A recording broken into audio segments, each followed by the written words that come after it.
Alright, we're finally gonna try to wallpaper this wall in the chicken coop. So first we're gonna do a little wipe down, and then we're gonna put this wallpaper adhesive on. This is a peel and stick, but I'm just using it for some extra adhesive, just so it sticks better because we're doing it on just this bare wood. And then once we get that up, we'll put this waterproof sealer over, which I don't have it in here, but I'll show once I do that. And we'll see how she goes. I think it's gonna do amazing. The hardest part is just gonna getting it all straight. Okay, this is the waterproof patch and seal. So this will go over the wallpaper so it makes it waterproof so we can like wipe it down and clean it easily.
Alrighty, looks pretty perfect, besides we ran out of wallpaper. I mean, we had a little bit left, but it wouldn't match the pattern there. So instead of making it unmatch, I'm just gonna put this piece of trim there, cut another piece, and put it all the way across, just to seal her up.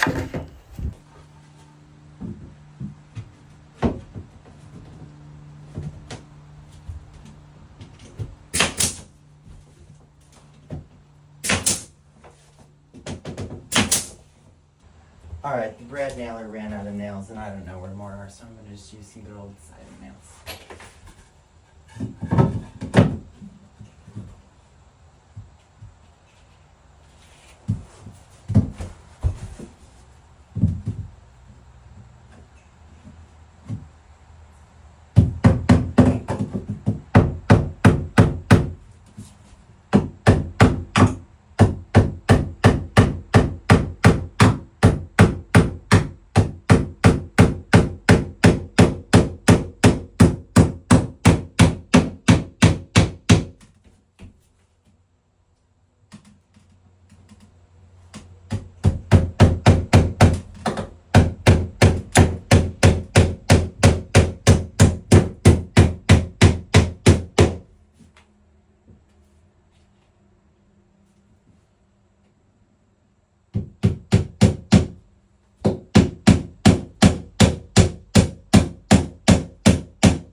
Okay, last and final step is going to be to paint on this waterproof patch and seal, just to make the wallpaper waterproof, and then we could wipe it down, get it wet, and hopefully it will stay nice and fresh.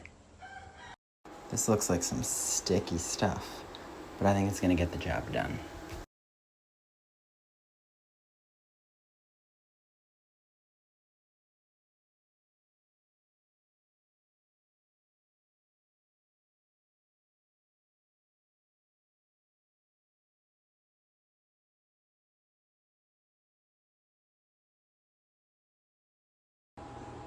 Alright, see how shiny the patch and seal is? It's almost like a shellac.